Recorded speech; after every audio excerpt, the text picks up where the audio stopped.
Hello everyone and welcome back to the Potato Cam POV in F1 Esports. Today we're here for round number 11 of the season here in Mexico.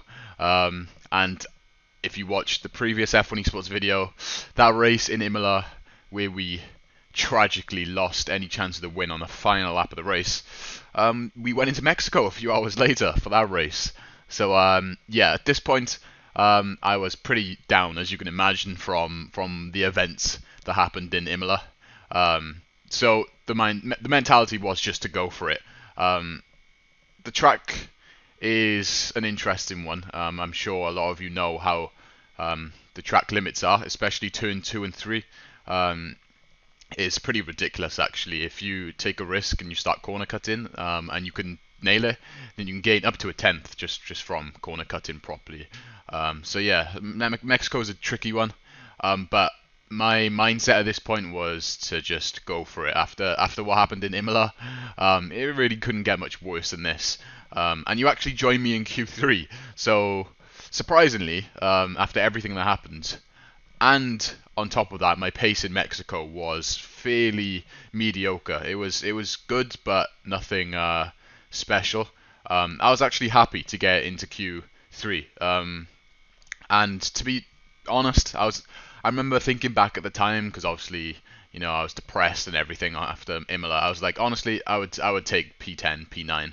I did not have I had no intention of setting a pole position lap. I just wasn't in the right frame of mind. I was kind of just I didn't really care, to be honest. I'm sure you could understand where I was coming from. But yeah, we managed to get into Q3, and now we're going to jump straight on to my final run in the session. Honestly, it's been a while. I can't remember how the lap was. But coming into turn 1 now, braking just after the 100, nailing that curb, and as you can see here, we corner cut a tiny bit turn 2, and we actually don't corner cut turn 3.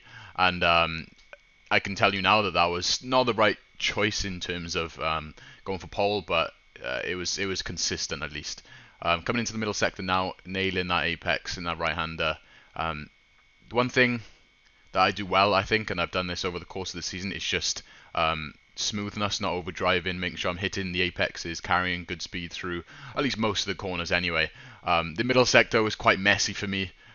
Me and Barry struggled a bit on setup. I think we were using a little bit too low wings, but Barry's an alien, so he could kind of deal with it, but not quite myself. Into this right-hander, taking a good amount of curb there, not invalidating. Once again, good amount of curb on entry, nail the apex, and yeah, not much to say about that lap. It was pretty clean, quite fast, but as you see now, we crossed the line, and it's P6. So yeah, honestly, was not expecting. I was very happy with that, considering everything. And honestly, I don't think we could have gone much higher, to be honest. I think the PB was a low 0.3, and I know people could do 0.0, 0.1s, so we were quite far off the pace. But when it came down to it, when the pressure was on, I delivered a fairly decent lap, and yeah, P6 out of that one. I remember I was very happy with that. But yeah, looking at the grid after qualifying, then of course Frederick Rasmussen on pole, Barry Burman P2, Jarno P3. I'm moving on to the race now. It's an interesting one. A few things happen, and quite a controversial one as well. I think this is a race that demonstrates how things can change just extremely quickly. How you can be comfortable sitting in the train, and the next thing you know, it's all gone wrong. Something interesting to note, as you can see, Danny Moreno 2 positions behind me in 8th. Mercedes were in a very fierce constructors battle with Red Bull, and being a Veloce team, Mercedes and McLaren, is something we have to watch very closely. We don't want to be getting in any incidents with Danny Moreno when they're trying to win a championship for Veloce. So yeah, now the 5 red lights come on for the 11th round of the F1 Esports season, and it's lights out, and away we go, and we have got, once again, the most average start. But it doesn't really matter because we drain all our battery like the rest of the grid. Coming down into turn 1, we see Lucas Blakely looking very eager behind us. We've used a lot of battery there. Mexico, obviously, a long straight down into turn 1. Trying to keep it clean. We stick around the outside, which switches to the inside. Can't get a run on Marcel. Once again, using a lot of battery.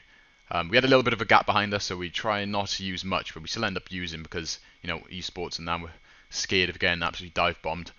But we've managed to keep our position so far. And you see Danny Moreno, Lucas Blakely switching positions behind us. And now the regular train begins, just settling in. The race pace was okay, not as good as Imola, but I think better than all the other tracks I've done, I would say. So we shouldn't have any problems sticking in the DRS. Obviously that long main straight gives us a lot of breathing room. It's just through the middle sector, which it was a bit sketchy. And sometimes if you make one mistake, you can find yourself 7-8 tenths back, which is obviously not what you want. But guess who we have behind us? Lucas Blakely, who I've mentioned in, I think it was the Britain Esports video. I feel like for some reason he was someone who was able to stick so close behind you. I think he just had immense race pace, more than us, obviously, as we lock the rears a little bit there into turn 1. And as you can see, the corner cut in, as you'll see through the race as well, very, very tricky to get right, because you still do need to corner cut in the race, obviously. Well, you don't need to, but you can gain quite a bit of time from it.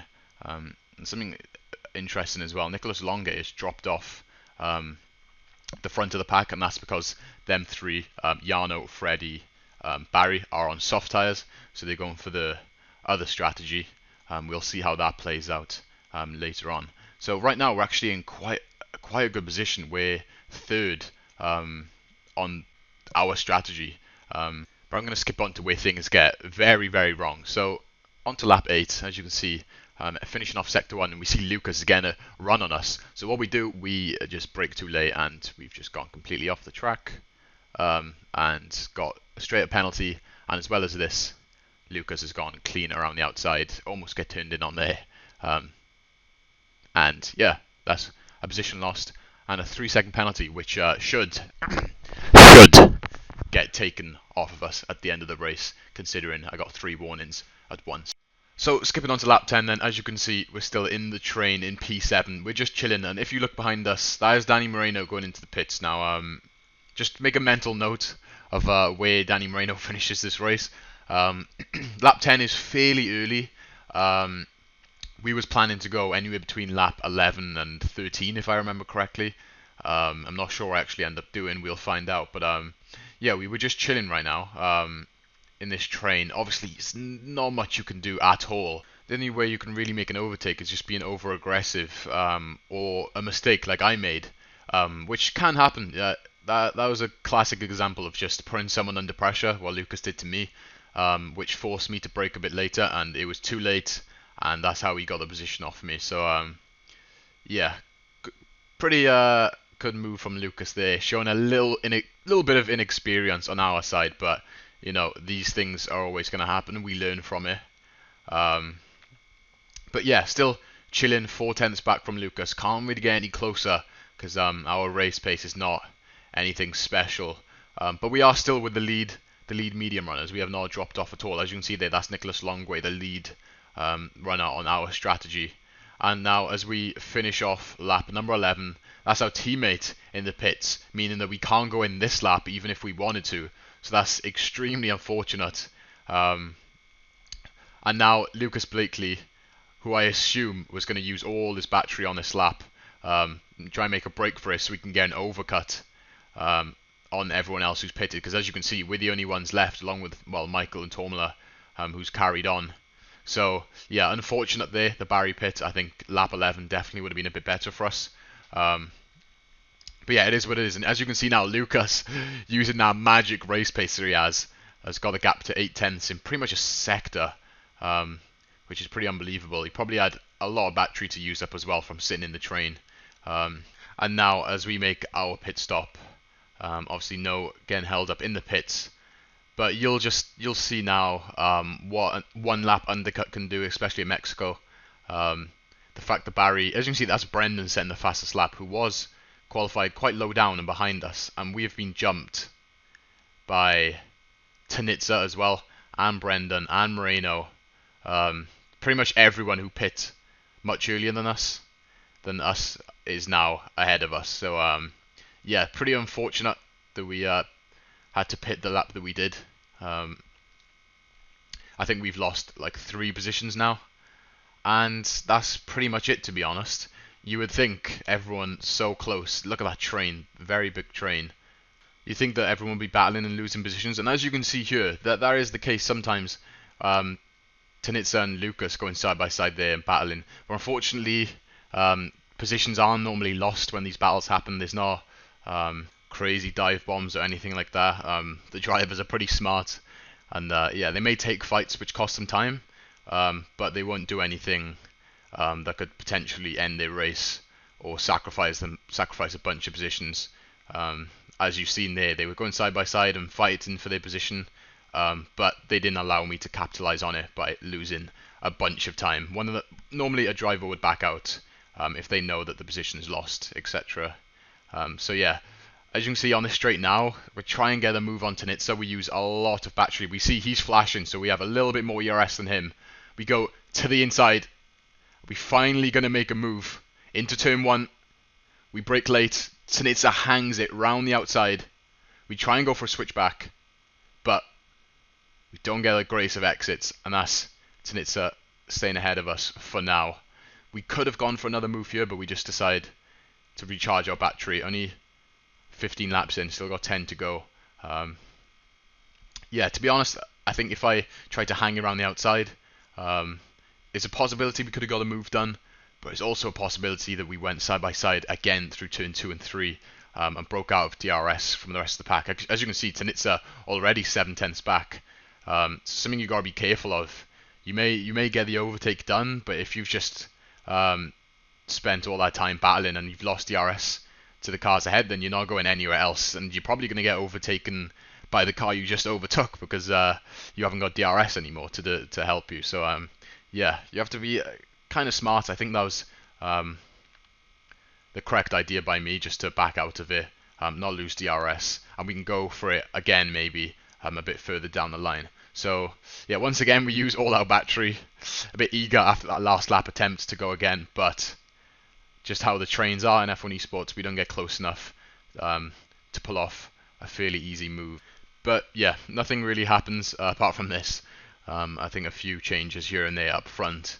As you can see, the leaders, Yano, Barry, Freddy, that strategy that they went on, soft to medium, was a bit better than ours because they are further up the road. The soft runners will catch up a little bit, but I don't think it will be enough as we move on now to the final lap of the race. As you can see up front, there's still a massive fight going on, but everyone moved around, but just nothing we can do there. Oh my god, that was more of a mess than I could remember, but still absolutely nowhere for us to go at all. And we're going to come home in what should be P10 after penalties are removed. You know, it would make sense since I got all 3 warnings in one corner, and I have my race director to prove that I had no further warnings. I think I'm going to show it now.